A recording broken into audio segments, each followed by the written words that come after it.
This is calibration of a TE1000 PUF air sampler.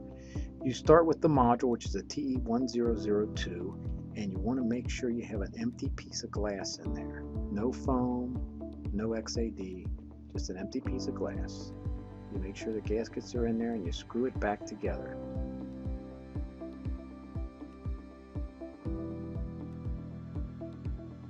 There is a rubber stopper that needs to be removed.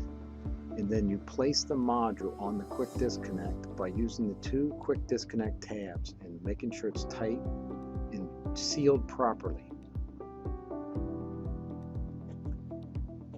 You will need to remove the delta cover by loosening up the 3 plastic nuts and the hold down frame.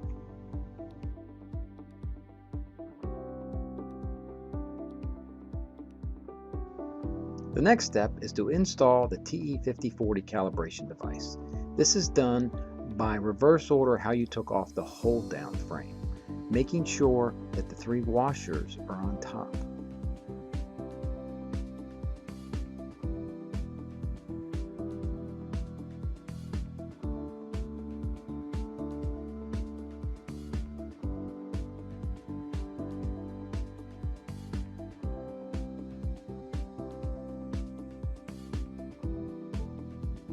The next step is to install the 3-foot piece of tubing.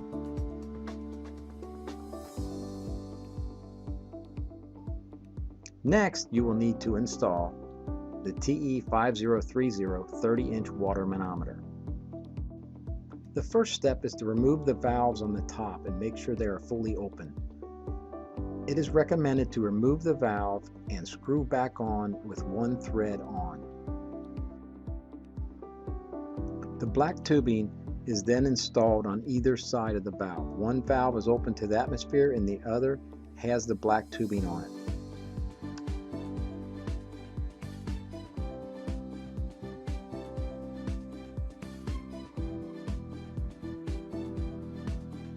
Next, you will need to turn on the air sampler.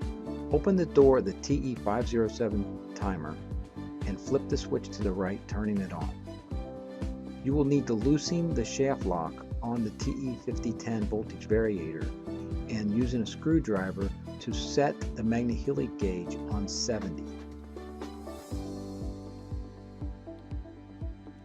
After obtaining 70 on the magnehelic gauge, it is always a good idea to tighten the shaft lock back up so it does not move. With the magnehelic set at 70 inches, you will now need to read the manometer. One side will go up and one side goes down. You need to add those together. The first reading that went up was 4.1. The second reading that went down was 4.0, which gives us a total of 8.1 inches of water. Now we're going to move the ball valve away from us to obtain the reading of 60 on the magnehelic gauge reading. Then you will need to read the manometer again.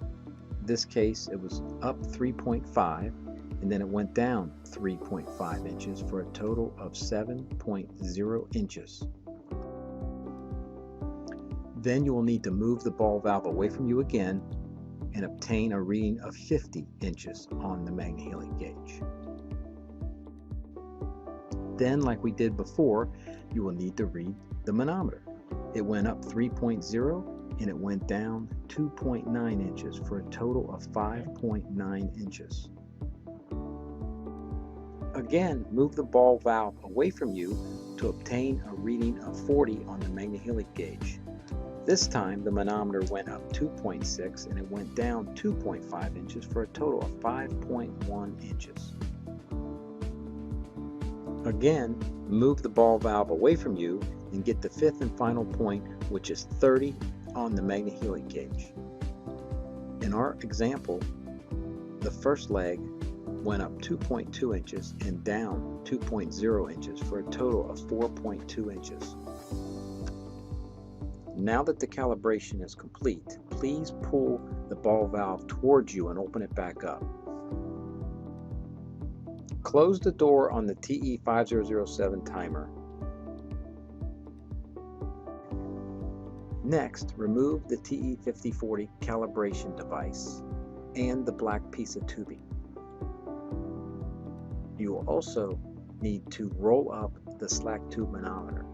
Before doing this, you will need to close both valves on the top by screwing them clockwise, completely sealed, so no water escapes.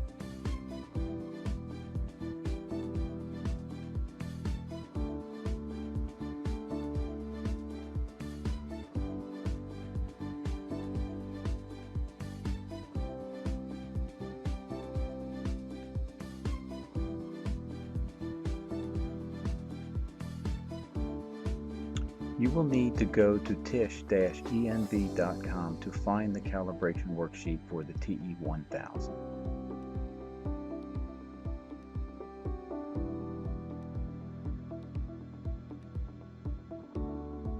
Go over to calibration and then go down to calibration worksheets,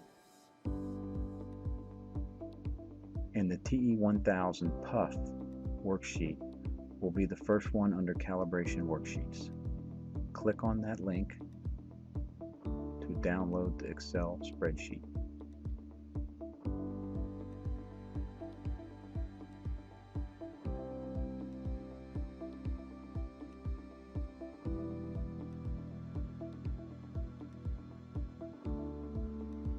As you can see, you can put your location in, the site ID and serial number, and the date, and the technician.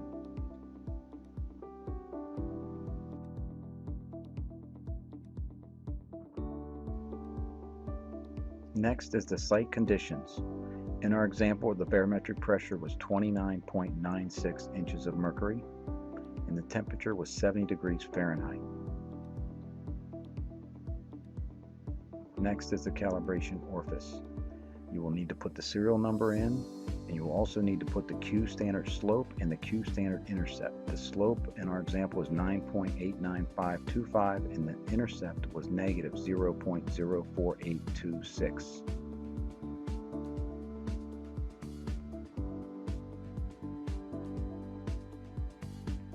The calibration due date is 1 year from the first calibration of the orifice.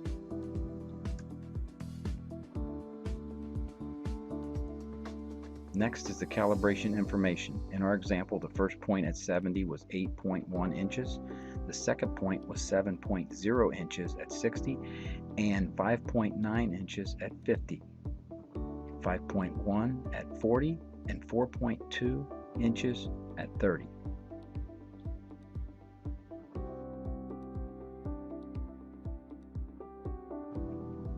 Looking at our linear regression, the slope of our TE1000 sampler is 35.9078 and the intercept is negative 2.0661. The correlation coefficient is 0.9969. For this to be a valid calibration, the correlation coefficient has to be greater than 0.990. In our example, it is, so this is a valid calibration, and we are now done with the calibration process for a TE1000 PUF air sampler.